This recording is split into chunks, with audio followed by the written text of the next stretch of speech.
Hello students. So today I am going to start the second lecture of MCQ of DSBM Drug Storage and Business Management. Okay, तो इसमें हम लोग देखेंगे MCQs के बारे में। तो पहले हमने 25 MCQs देख लिए थे, उसमें उसी की सीरीज में नेक्स्ट है अभी। तो क्वेश्चन है आपका बैलेंस शीट क्या है। तो बैलेंस शीट ऑप्शन क्या क्या दिए हुए हैं। अकाउंट ए है, अकाउंट बैलेंस शीट है। बी लेजर है। सी स्टेटमेंट्स है एंड डी जर्नल्स है। तो यहाँ पे जो आपका है बैलेंस, अकाउंट नहीं बोलते हैं, बैलेंस हमेशा शीट में आती है। तो बैलेंस शीट क्या है? तो balance sheet is a statement. ठीक है, तो इसका जो सही आंसर होगा वो क्या होगा? स्टेटमेंट, क्योंकि ये बैलेंस अकाउंट नहीं होता है, बैलेंस स्टेटमेंट होता है। ठीक है, अब इसके बाद में आपका नेक्स्ट क्वेश्चन है कैपिटल क्या है। कैपिटल मीन्स कैपिटल आपका जो मनी के लिए हो जाता है। ठीक है, capital is asset, capital is liability, capital is income और capital is none of these. तो कैपिटल क्या है? कैपिटल आपका एसेट होता है या लाइबिलिटीज होती है, इनकम होता है। इस तरह से ऑप्शन दिया रहेगा, तो आपका इसमें जो राइट आंसर है वो क्या है? Capital is liability. ठीक है, नेक्स्ट आपका आता है इसमें question fixed assets. Fixed asset है, फिक्स्ड एसेट क्या होता है? क्या क्या है इसमें options? Short life, long life, no life, half life. Fixed asset जो आपके होते हैं, एसेट्स मतलब क्या होते हैं? जो आपके बिजनेस में किसी से काम आते हैं। फिक्स्ड एसेट मीन्स जो आपके फिक्स्ड है, एसेट है मीन्स आपको वो लाभान्वित कर रहे हैं किसी तरह से। जो फिक्स्ड एसेट होते हैं वो क्या होते हैं? वो लॉन्ग लाइफ के लिए होते हैं। ठीक है, तो आंसर इसका क्या होगा? Correct answer B, long life. Now next question is operating stock is. Operating stock क्या होता है? ऑपरेटिंग स्टॉक ऑप्शन क्या क्या दिया हुआ है? Credited in trading account, B debited in trading account, C credited in profit and loss account, D none of these.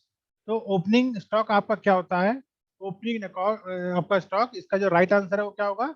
None of these. ठीक है, इसमें से कोई भी आपका ओपनिंग स्टॉक नहीं कहलाता है। ठीक है, नेक्स्ट आपका क्वेश्चन आएगा इसमें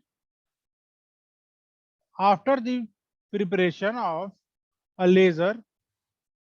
लेजर जब प्रिपेयर कर लेते हैं, the next step is the preparation of. अगला स्टेप, लेजर बनाने के बाद अगला स्टेप क्या करते हैं?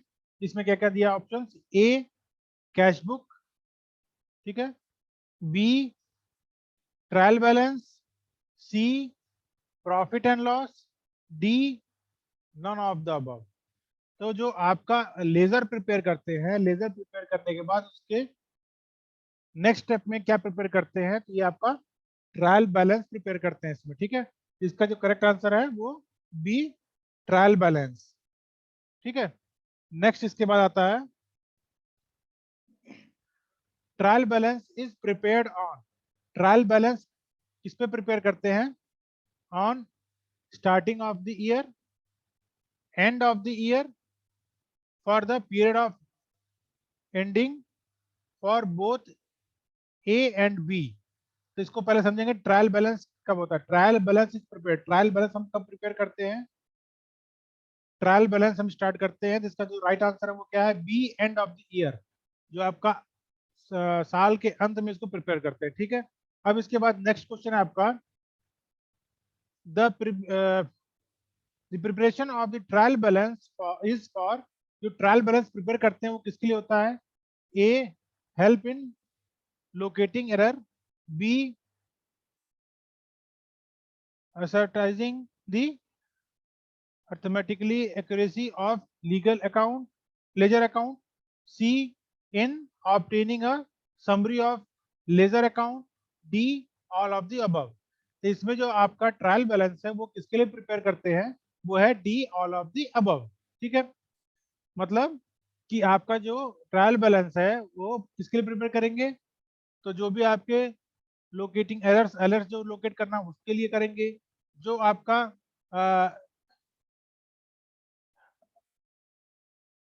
जो भी आपकी समरी लेजर अकाउंट आपका जो ऑपरेटिंग की समरी है उसके लिए लेजर अकाउंट प्रिपेयर करते हैं, देन ये सारी चीजों के लिए प्रिपेयर करते हैं। ठीक है, अब इसके बाद से आपका नेक्स्ट क्वेश्चन है trial balance is a, trial balance क्या है, लेजर है, अकाउंट है, समरी है, स्टेटमेंट है। तो आपका जो ट्रायल बैलेंस है वो आपका अकाउंट होता है। ठीक है, अकाउंट में एंट्री करते हैं।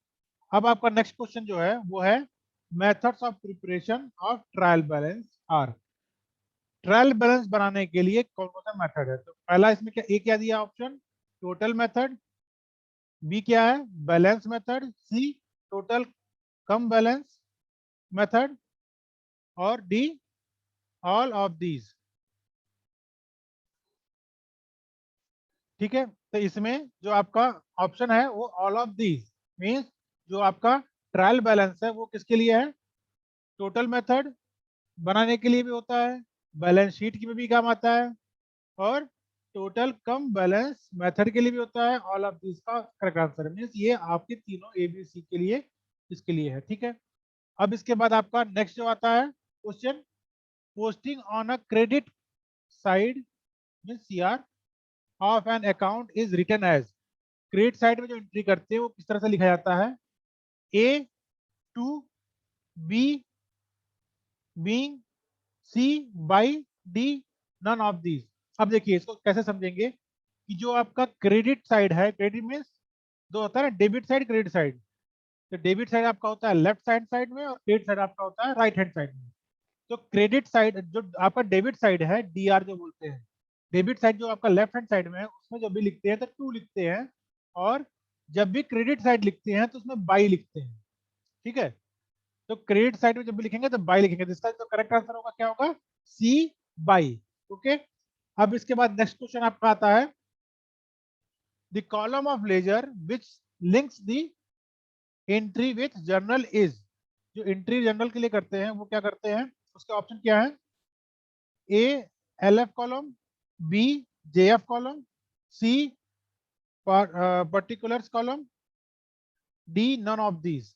अब इसमें जो भी आपके जो राइट आंसर क्या होगा, बी जे एफ कॉलम। ठीक है, नेक्स्ट क्वेश्चन आपका है drug store licence is valid up to, drug store licence ये वैलिड कब तक के लिए है। अब देखिए इसमें ऑप्शन क्या क्या दिया है, 31 May of the next year, 5 years from the date of issue, C 31 April of the same year, D 31 December of the,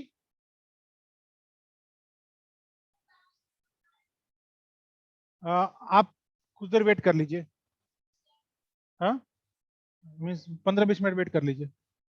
ठीक है, क्योंकि अच्छा आज हो नहीं पाएगा, फॉर्म के लिए आया ना, क्योंकि डायरेक्टर सर नहीं है, नहीं तो साइन उनकी होनी है इसलिए नहीं हो पाएगा वो फॉर्म वाला, ट्रेनिंग फॉर्म के लिए ना, डायरेक्टर सर की साइन होनी है, अगर उनकी साइन वो आज है ही नहीं तो साइन हो नहीं सकती है। साइन कौन करेगा, तो आपको वहां ओरिजिनली प्रोड्यूस करना है ट्रेनिंग फॉर्म के लिए ना, आपको ओरिजिनली देना हॉस्पिटल में जहां भी ट्रेनिंग करेंगे, फोटोकॉपी नहीं चलेगी। ठीक है, हाँ उनसे बता दीजिएगा वो हो जाएगा।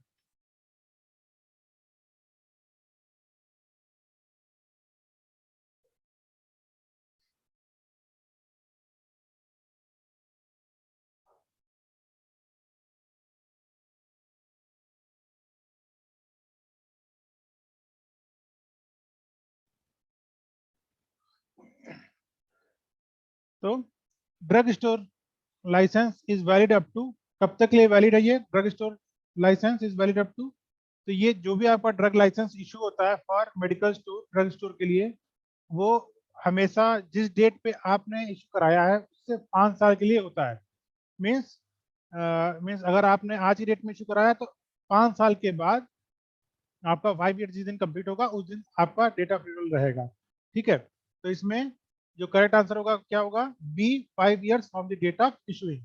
ठीक है, तो इसका जो करेक्ट आंसर है वो क्या है, B 5 years from the date of issuing. ठीक, अब इसके बाद आपका आता है next question, a cash book which maintained generally in ledger business concerned to reduce the burden of the main cash book is called। अब जैसे आपका मेन जो आपका कैश बुक है उसमें बर्डन ज्यादा रहते हैं, मीन्स उसमें बड़े बड़े एंट्रीज करते हैं।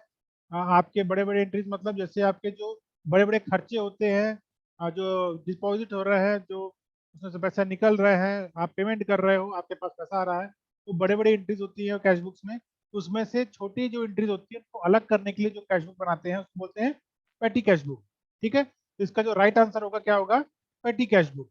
ओके, तो इसका जो राइट आंसर है क्या है, पेटी कैश बुक। पेटी कैश बुक जो छोटे छोटे छोटे मोटे खर्चे खर्चे रहते हैं ना, जैसे आपका मान लिया ट्रांसपोर्टेशन का है, स्नैक्स टी वगैरह का है, जो भी आपके प्रीमाइसेस में जो खर्चा हो रहा है, आपके लोकल जो ट्रांसपोर्टेशन के खर्चे हैं, ठीक है, सामान ढोवाने का, मान लीजिए आपके पास सामान आ रहा है तो ठेले का भाड़ा या टेम्पो का भाड़ा, वो सारी चीजें इसमें आती हैं। ठीक, सफाई वफाई करने के, जैसे मान लीजिए अभी सैनिटाइजेशन का खर्चा एक हो गया, कि आपको हर तीसरे चौथे दिन कोई मान लीजिए शॉप है, सैनिटाइजेशन के लिए कोई आ रहा है तो उसको आप हायर किए हो सैनिटाइजेशन करके जाओ, तो सैनिटाइजेशन करने के लिए वो आएगा तो उसका ऐसा नहीं है अलग से उसके लिए पूरा अकाउंट बनाओगे। पेटी कैश बुक में है कि जब आएगा तो उसको 100 रुपये देना सैनिटाइजेशन के लिए। ठीक है, अब उसके बाद नेक्स्ट क्वेश्चन आपका आता है, following are the other day books, क्या following are the other day books except, क्या क्या बुक्स हैं उसमें, purchase book, sales return books, simple cash book and sales book. Other day book except कौन कौन से हैं इसमें, तो इसका आंसर है simple cash book is used is, कैसे प्रेजेंट करते हैं इसको, ये अदर बुक की तरह एक्सेप्ट है, मतलब बाकी चीजों से ये बाकी चीजों उसमें आती हैं, डे बुक एक्सेप्ट, तो ये आपका एक्सेप्शनल है सिंपल वाला। ठीक है, ऑड वाला जिसमें आंसर में था। नेक्स्ट आपका क्वेश्चन है, the journal is a book, journal किस तरह का बुक है, first entry, original entry, secondary entry, D, A and B both वाला। अब इसमें इसका जो करेक्ट आंसर है बोथ ए एंड बी। ठीक, अब इसके बाद से आपका आता है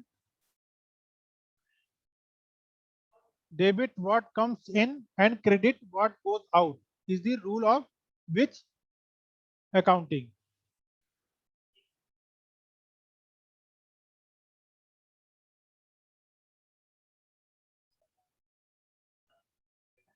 तो the journal in the book of, the journal is the book of, journal किस चीज की बुक है, तो journal is the book of first entry और ओरिजिनल एंट्री, सेकेंडरी एंट्री और बोथ। तो आपका जो इसका जो करेक्ट आंसर है वो D, both A and B. Next question आपका है, debit what comes in, credit what goes out is the rule of which account, real account, personal account, nominal account, none of these. इसका जो right answer है वो क्या है, real account. Real account में आपका जो एंट्रीज होती हैं वो कैसे होती हैं, डेबिट में क्या एंट्री करते हैं, जो भी आ रहा है what comes in is come, it comes under debit, and credit what goes out, जो निकल रहा है अकाउंट से उसको क्रेडिट में ऐड करते हैं। ठीक है, अब इसका नेक्स्ट क्वेश्चन आपका है, for every debit there must be a corresponding credit, जो भी आप डेबिट कर रहे हैं सेम अमाउंट का करस्पॉन्डिंग क्रेडिट भी होता है ऑफ इक्वल अमाउंट। ठीक है, and for every credit there must be a corresponding debit of equal amount is the principle of, ये किसका प्रिंसिपल है, ऑप्शन क्या क्या है, single entry system, double entry system, balance sheet, none of these. इसका जो इक्वल करने का मेथड है ये किसमें अकाउंट होता है, तो इसका जो राइट आंसर है वो क्या है, B, double entry system. Double entry book keeping system में करते हैं, वो दोनों साइड के credit and debit and credit side दोनों को बैलेंस करते हैं, उससे फायदा क्या होता है कि आपके एरर के चांसेस कम हो जाते हैं। ओके, फिर नेक्स्ट आपका क्वेश्चन है वो क्या है, what is the important object of accounting. आपके अकाउंटिंग का जो मेन ऑब्जेक्ट है वो क्या है? टू मेंटेन रिकॉर्ड, डिसेप दी फाइनेंशियल पोजीशन, आपके फाइनेंशियल पोजीशन को डिसेप्ट करना। नेक्स्ट क्या है, make information available to various group and users, all of the above. तो इसका जो इम्पोर्टेंट ऑब्जेक्ट ऑफ अकाउंटिंग है, ये ऑलमोस्ट सारी चीजें इसमें आती हैं, तो इसका जो राइट आंसर है वो क्या है, ऑल ऑफ दीज। मीन्स अगर आप अकाउंट मेंटेन कर रहे हैं, अकाउंटिंग वाले अकाउंट अपना मेंटेन कर रहे हैं, टू मेंटेन रिकॉर्ड, रिकॉर्ड आपके पास रहेगा। और इसको लीगल भी माना जाता है कि आपके जो भी अकाउंट में आपने अगर मान लीजिए किसी को पैसा दे रहे हैं, अकाउंट में मेंटेन है, पैसा मिल रहा है, तो आपके पास एक रिटन डॉक्यूमेंट है कि आपने पैसा किसी को ट्रांसफर किया। कैश देने का कोई रिकॉर्ड रहता है, बट अकाउंट के थ्रू ये करेंगे तो आपकी एंट्रीज प्रॉपर रहेंगी, that is the legal document.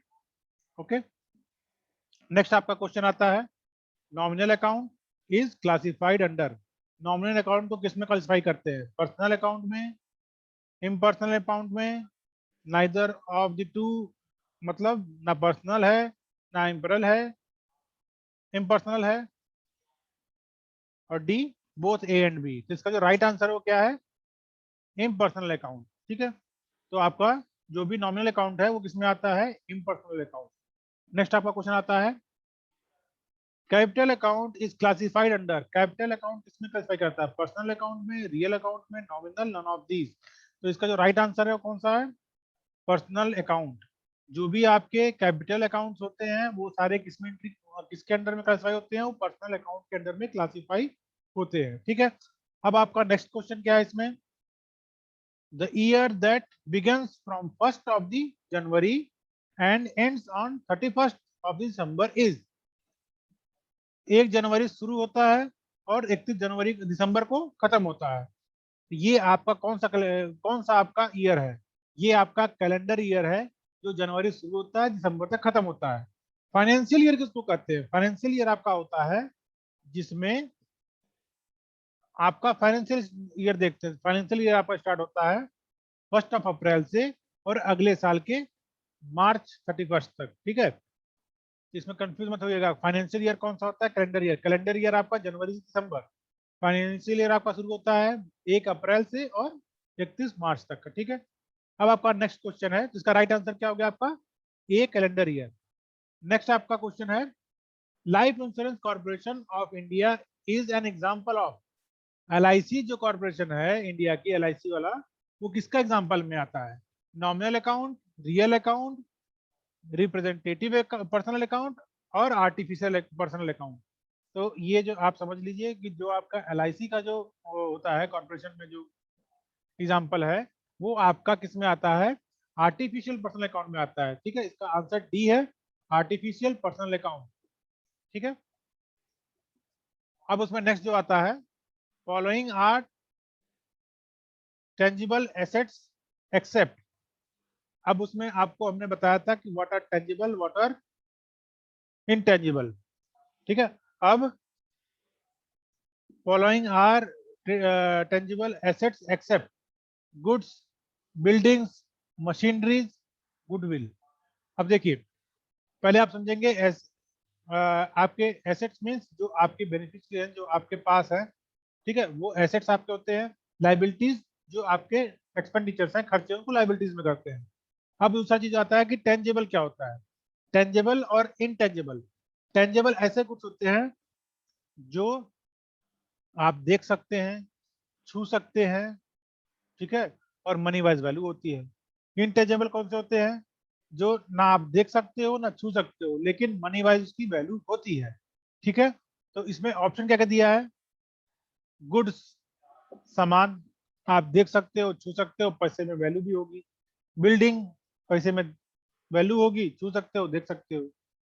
Machineries, दिखती भी है, छू भी सकते हो, और मनी में उसका वैल्यू भी है। तो ये तीन तो आपके हो गए टेंजिबल। अब इसमें क्वेश्चन पूछा हुआ है, फॉलोइंग आर टेंजिबल एक्सेप्ट, कौन सा छोड़ के सारे टेंजेबल है? तो बाकी 3 तो अभी तो पता है टेंजेबल। गुडविल क्या है? गुडविल आप देख नहीं सकते हो, छू नहीं सकते हो, और हो सकता है आपके बात की वैल्यू हो, लेकिन जो उसकी क्लासिफिकेशन में आता है टेंजेबल में, वो क्या है? ऊपर के 3 है, ए बी सी। इसका जो राइट आंसर होगा वो D, goodwill, which is not categorize under tangible asset. ठीक है, इसका राइट आंसर क्या हो गया? D, goodwill. नेक्स्ट आपका क्वेश्चन आता है, the account which recording transaction related to loss and gain are called।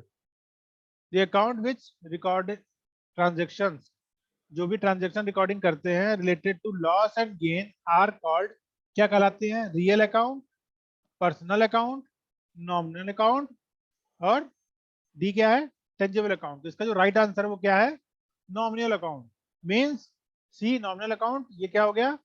जो profit sorry loss and gain are, जो इनके जो ट्रांजेक्शन्स हैं related to loss and gain, इनको रिकॉर्ड करते हैं। ठीक है, ये इसमें आ गए, ठीक, नॉमिनल में। और इसमें आपका जो लास्ट क्वेश्चन इसमें आ रहा है क्या है? The following transactions are recorded in nominal account except. कौन से इसमें ये सारे क्या transactions are recorded in nominal account? तो क्या क्या दिया इसमें?